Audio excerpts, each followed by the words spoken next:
Muy buenas noches, estimado tutor Alirio de Jesús Valencia Agudelo y compañeros de grupo.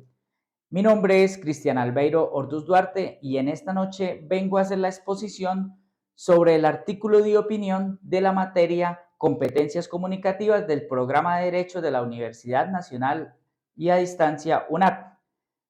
La tesis que escogí para este artículo de opinión es: se considera Colombia como la democracia más antigua de Latinoamérica, pero en la práctica vemos que la definición de democracia no se da en nuestro país porque no son las mayorías quienes toman las decisiones. Para empezar a hablar de esta tesis propuesta, hay que partir del punto de que nuestro país se tiene o se considera, pues, históricamente a Colombia como una de las democracias más antiguas de Latinoamérica. Si bien es cierto, nos remontamos a gobiernos que desde finales del siglo XVII, inicios del siglo XVIII,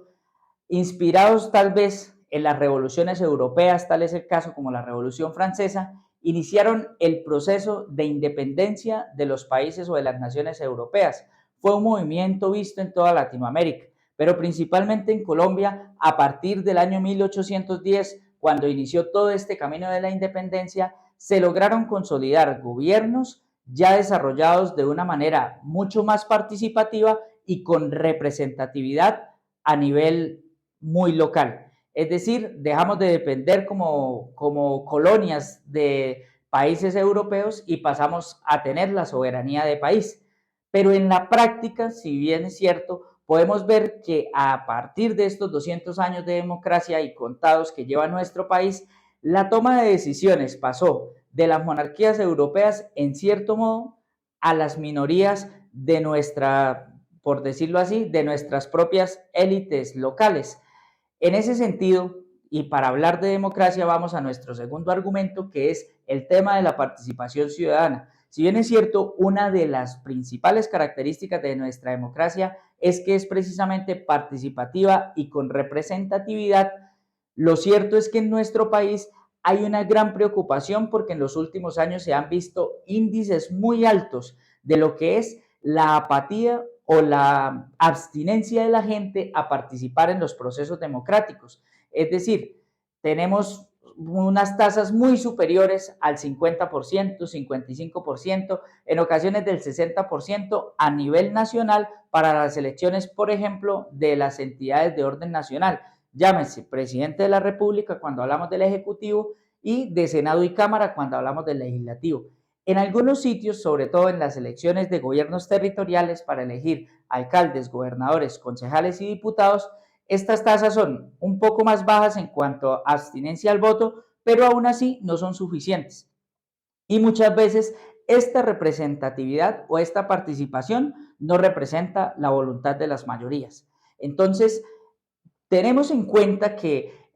a raíz de toda esta situación es importante y se hace imperativo que nosotros como sociedad empecemos a darle importancia a lo que es la participación dentro de una democracia, de poder nosotros apropiarnos, de poder participar, de poder ser críticos dentro de los procesos de elección popular, dentro de los mismos procesos y de la participación en la construcción de las políticas públicas como parte de ese proceso democrático que lleva nuestro país. Si bien es cierto, también nosotros podemos analizar que en las diferentes entidades territoriales hay espacios de participación para la construcción de políticas públicas, hay consejos, digamos, dirigidos a poblaciones o a grupos de población representativos, como las víctimas de conflicto armado, como los consejos de política social en los cuales hay voz y voto para los niños, para los jóvenes, para los adultos mayores, para las personas en condición de discapacidad. Y así hay muchos espacios de participación, por ejemplo, y hace poco tiempo se logró el trabajo con los jóvenes en nuestro municipio a través de la elección de los consejeros municipales de juventud. Entonces, se hace necesario que nosotros podamos, digamos, o que nosotros podamos ser partícipes de estos procesos democráticos. Bien dice, viéndolo de un concepto etimológico, la palabra democracia significa el poder del pueblo y para el pueblo. Entonces es una invitación que se nos hace a toda la sociedad para que nos apropiemos de la importancia de la democracia y de la importancia de participar en la toma de decisiones, de manera que nosotros, como agentes individuales de la sociedad, podamos desde nuestra perspectiva, desde nuestras ideas, transmitirlas para lograr la construcción de políticas eficientes que nos permitan ahí sí considerar que la democracia en nuestro país cumple verdaderamente el fin para el cual fue, digamos, pensada, que es tener un gobierno del pueblo y para el pueblo. Muchas gracias.